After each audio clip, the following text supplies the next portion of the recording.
Conte d'amour. Alexandre Weil. Le prince juste. L'esprit et le cœur.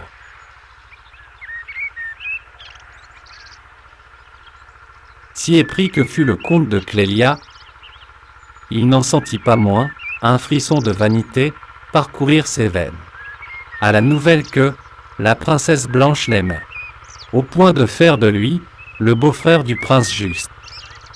Son cœur appartenait bien à Clélia, mais déjà son esprit, se laquait de l'orgueil, plaidait pour Blanche.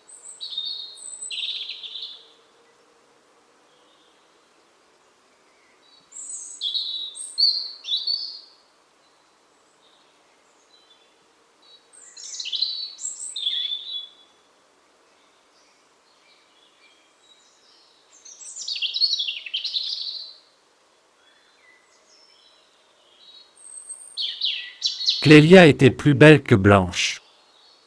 Mais Blanche avait peut-être plus d'esprit que Clélia. La fille du duc de Lusace n'avait jamais aimé. Son cœur était vierge de toute passion. La sœur du prince juste, au contraire, veuve, avait appartenu à un mari.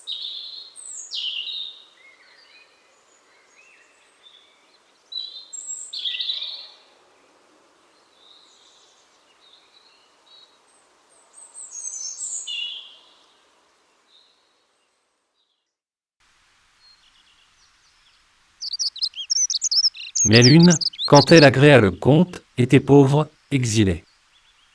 Tandis que l'autre, princesse du sang, et dans toute la splendeur de la beauté, était recherchée elle-même par des princes aussi jeunes que beaux, qu'elle refusait, pour lui offrir, à lui, simple gentilhomme.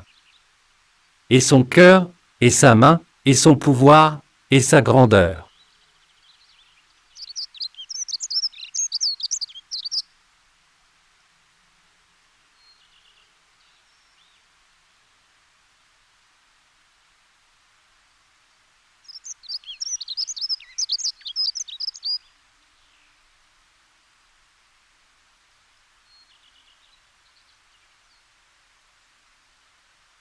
Au lieu donc de profiter de la liberté que le prince juste venait de lui rendre, le comte de Chambord, s'abandonnant à ses rêves et à ses tergiversations, se promenait de long en large et donnait audience tantôt à son cœur, tantôt à son esprit.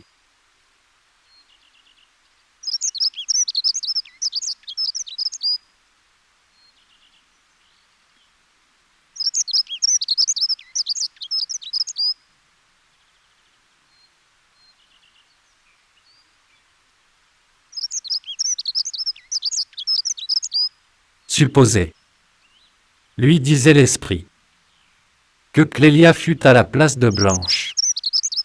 Elle, qui, même dans la pauvreté, a conservé un peu de morgue de famille.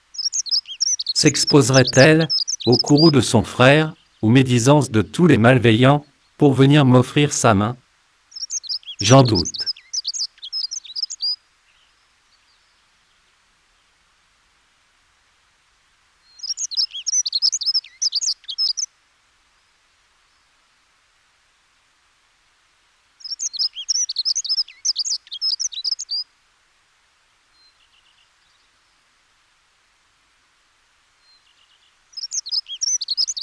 Mais que m'importe le sacrifice de la princesse Blanche?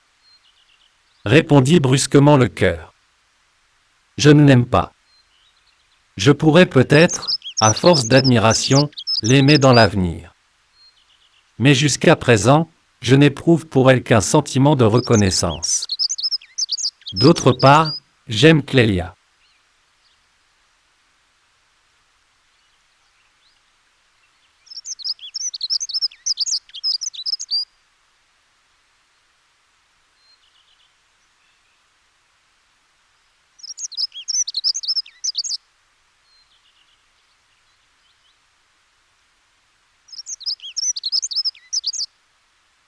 Il me semble que son regard aimanté anéantit l'espace, perce les murs, pour m'attirer vers elle. Rien qu'à penser à elle, je me sens tressaillir, comme si j'allais m'élancer, pour me jeter à ses pieds, et lui demander pardon d'avoir pu un instant songer à une autre femme.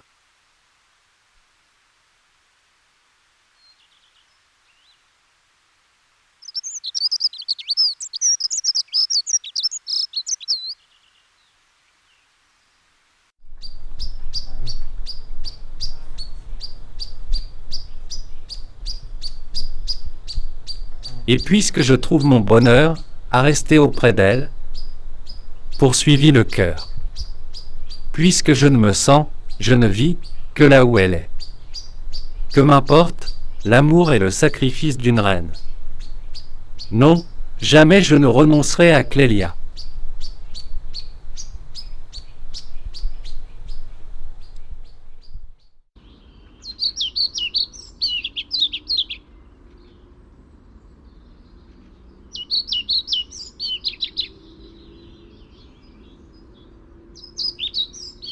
Mais qui sait? Répliqua bien vite l'esprit. On dit, et l'histoire en fait foi, qu'aucun amour n'est éternel. Qu'il faut que, par la suite, il se transforme en amitié. On dit encore.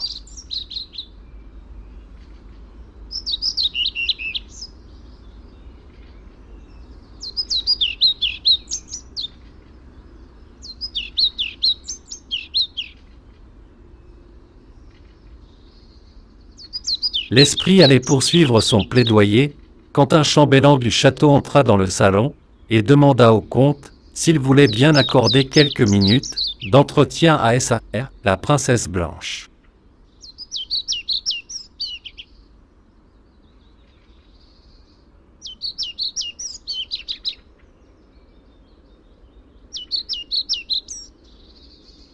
Le comte rougit, courut devant une glace, pour rajuster un peu sa toilette, et répondit qu'il était flatté d'un honneur qu'il ne méritait pas. Une minute après, la princesse blanche, belle et radieuse, entra toute seule, salua le comte et le pria de s'asseoir.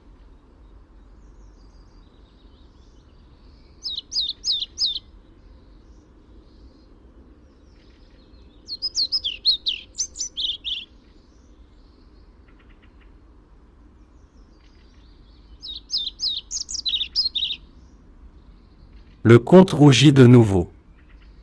Jamais, la princesse blanche ne lui avait paru si jeune et si belle. Son esprit, faisant un dernier effort, et comme pour donner le coup de grâce au cœur, lui persuada même qu'elle ressemblait à Clélia.